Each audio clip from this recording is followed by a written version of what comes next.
শীতের সবচেয়ে জনপ্রিয় সবজি ফুলকপি। ছোট বড় সবারই পছন্দের রেসিপি হচ্ছে ফুলকপি। আর এই ফুলকপি দিয়ে যদি আপনি তৃপ্তি করে ২টা ভাত খেতে পারেন তাহলে মন্দ কিসের। আজকে খুব ইউনিক একটি রেসিপি আপনাদের করে দেখাবো। আসসালামু আলাইকুম, সবাই কেমন আছেন? সবাইকে ফারনাস কুকিং হাউজে স্বাগতম। ভিডিওটি না টেনে সম্পূর্ণ দেখলে বুঝতে পারবেন এই মজাদার রেসিপিটা কিভাবে তৈরি করেছি।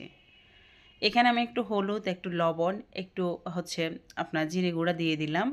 তারপরে এখানে আমি দিয়ে দিলাম একটা আলু, একটা টমেটো, তারপরে ফুলকপি, আপনার শোল মাছ, রসুন, পেঁয়াজ, আদা, কাঁচামরিচ, শুকনো মরিচ দিয়ে এখন এটাকে আমি সেদ্ধ করে নেব। বন্ধুরা, ভিডিওটিকে কোথা থেকে দেখেছেন অবশ্য মন্তব্য করে জানিয়ে দেবেন।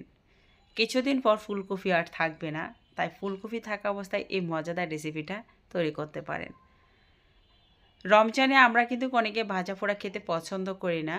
আমরা কিন্তু একটু ইউনিকভাবে একটু ভর্তা টর্তা থাকলে দুটো তৃপ্তি করে ভাত খেতে পারি। এটা কিন্তু আপনি ইফতার কিংবা সেহরিতে রাখতে পারেন এই মজাদার রেসিপিটা। এখন আমি আলু, টমেটো, ফুলকপি ম্যাশ করে নিচ্ছি। আমি একটু বাটনারের সাহায্যে করে নিচ্ছি। এটা কিন্তু ব্লেন্ডারে করতে যাবেন না, তাহলে একেবারে ভর্তা হয়ে গেলে খেতে কিন্তু ভালো লাগবে না। রসুনটাকে আমি সিদ্ধ করে নিয়েছি। এভাবে যদি রসুনটা সিদ্ধ করে নেন তাহলে একদম নরম হয়ে যাবে। এরপর যে আমি আপনার মাছের কাঁটাগুলোকে ছাড়িয়ে নেব।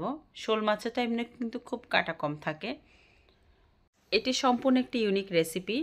আপনারা সম্পূর্ণ দেখলে বুঝতে পারবেন আমি এই রেসিপিটা কীভাবে তৈরি করেছি। প্রথমে আমি সিদ্ধ করে এটা ভর্তা আকারে করে নিচ্ছি। এখন মাছের কাঁটাগুলোকে আমি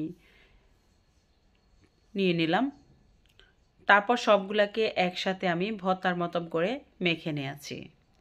এরপর চুলায় চলে গেলাম। আমি এখানে ১.৫ টেবিল চামচ সরিষার তেল দিয়ে দিয়েছি। তারপর দিয়ে দিলাম 1/2 কাপ পেঁয়াজ কুচি দিয়েছি। পেঁয়াজটা একটু নরম হওয়ার পরে দিয়ে দিলাম 1 চিমটি দিয়ে দিয়েছি কালি জিরা। এরপর সামান্য একটু মরিচ গুঁড়া দিয়ে দিয়েছি, একটু হলুদ গুঁড়া দিয়ে দিয়েছি, 1/4 চা চামচ করে দিয়ে দিয়েছি।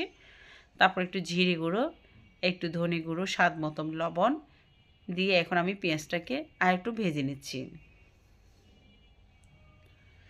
পেঁয়াজটা নরম এবং ভাজা হয়ে আসলে আপনার কষলে রাখা ফুলকপির সাথে আলু, টমেটো, মরিচ সবটাই কিন্তু এখানে দেওয়া।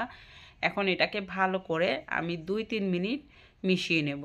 ভাজা ভাজা হয়ে আসলে এখন এখানে বেশ কিছু ধনিয়া পাতা কুচিয়ে দিয়ে দিব। কারণ আমরা মাছটা সিদ্ধ করে নিয়েছি, ফুলকপিটা সিদ্ধ করে নিয়েছি। এখন আমরা এগুলাকে তেলে ভেজে নিচ্ছি।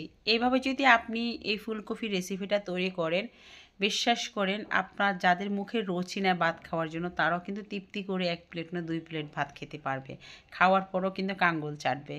আর শুধু ভাত বলতে ভাত নয়, রুটি, পরোটা, লুচি আপনি যেটাই খেতে পছন্দ করেন সবটা কিন্তু খেতে পারবেন। সামনে আমাদের মাহে রমজান। অনেকে কিন্তু ভাজা পোড়া খেতে পছন্দ করে না, তারা একটু তৃপ্তি করে ভাত খেতে চায়। আর ভাত খাওয়ার জন্য কিন্তু একটু ভর্তা খেতে মন চায়। তাই এভাবে যদি তৈরি করে খেতে পারেন অনায়াসে আপনি তৃপ্তি করে খেতে পারবেন। ভিডিওটি ভালো লাগলে লাইক, কমেন্ট, শেয়ার করবেন। পরবর্তী রেসিপির জন্য সবাইকে ফারনাস কুকিং হাউসে স্বাগতম। আসসালামু